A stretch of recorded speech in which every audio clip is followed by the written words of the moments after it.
Anthony Byrne, welcome. Can I start by asking, why do you want a judicial inquiry into the events leading up to and during the Martin Place siege? Thank you, David. I think public confidence has been fairly damaged, I'd say, in terms of the events that occurred in Martin Place. And as time elapses and we see more and more of the events and some of the precursors to this individual's behaviour, I think the need for a public inquiry becomes greater and greater.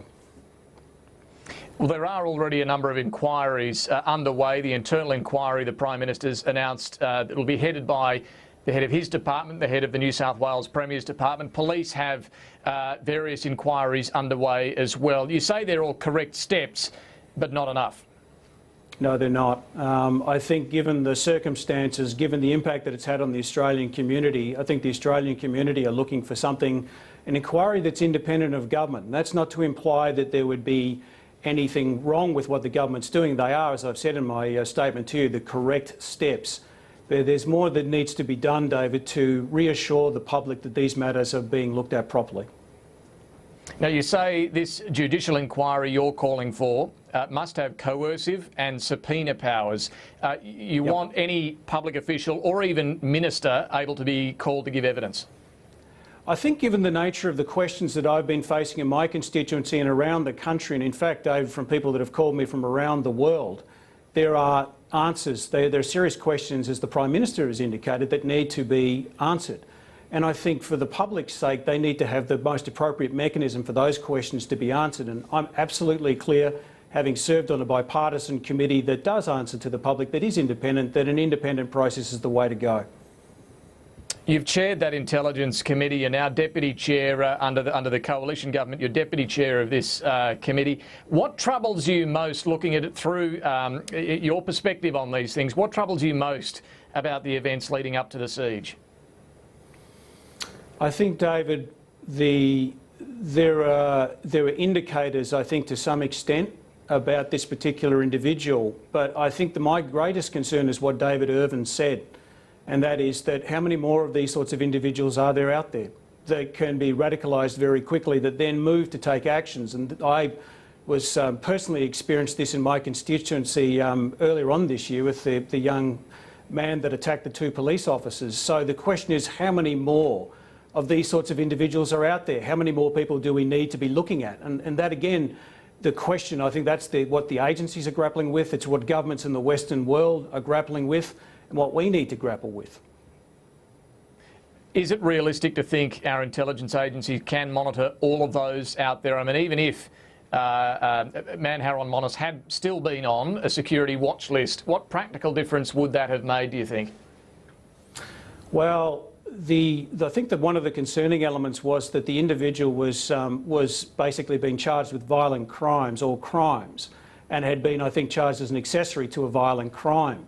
So then the question is, then how did that person slip through the cracks? It's a question that I have, and I think it's a question the Prime Minister has. The Prime Minister has articulated this concern. It's a question the public has. And I think that's what adds weight to my call for an independent inquiry, because those questions need to be answered, I think, almost in what I would call an open court, David. And that's why I think an independent inquiry is the best way to go. So when you say open court, this would be a public inquiry? Well, I think it should be a public inquiry. I mean, where there are security matters that need to be dealt with in camera, just as our committee deals with these matters, that can be held privately. But I think that for the families of members that have been lost, for the community at large, for the Australian community, I think as much of this inquiry that could be conducted in an open court as possible would be the right way to go, the right measure to take in terms of reassuring the public.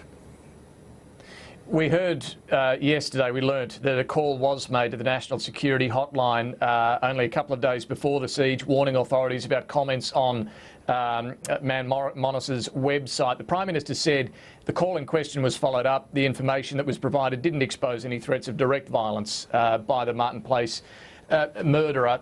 Is that fair enough? If there wasn't any evidence of a direct threat of violence, then no further action should have been taken? That's one element of the whole picture that comprises this particular individual. That's one element. I think the general public still is concerned about the fact that a contact was made with this individual. The other thing would be that this individual, if there'd been a search conducted on him, was on a watch list. So even if there'd been a call to the terrorism hotline, was there an examination of the fact that he was on a watch list up until 2009, according to reports? And then would that not have rung alarm bells? And I think these are the questions that the public are asking. What about the handling of the siege itself? Do you have concerns about how police handled it, and what do you think about the suggestion from some that the military should have been called in?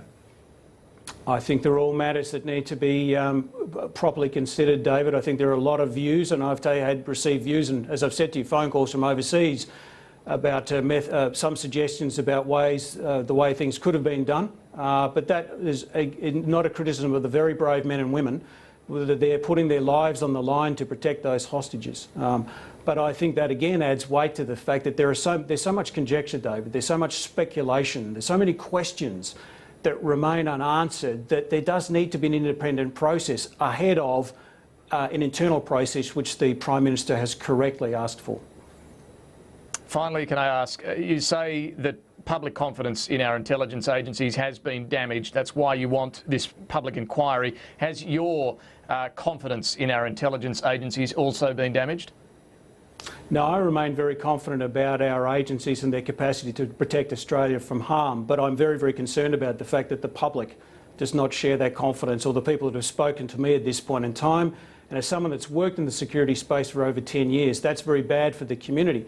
The other thing, David, if I may, just before we finish up, is that don't forget the Australian public wasn't just watching the events that occurred.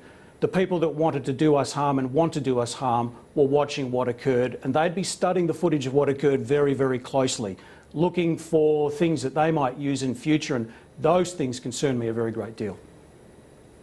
All right, Anthony Byrne, thanks for talking to us today. Thanks for your time, David.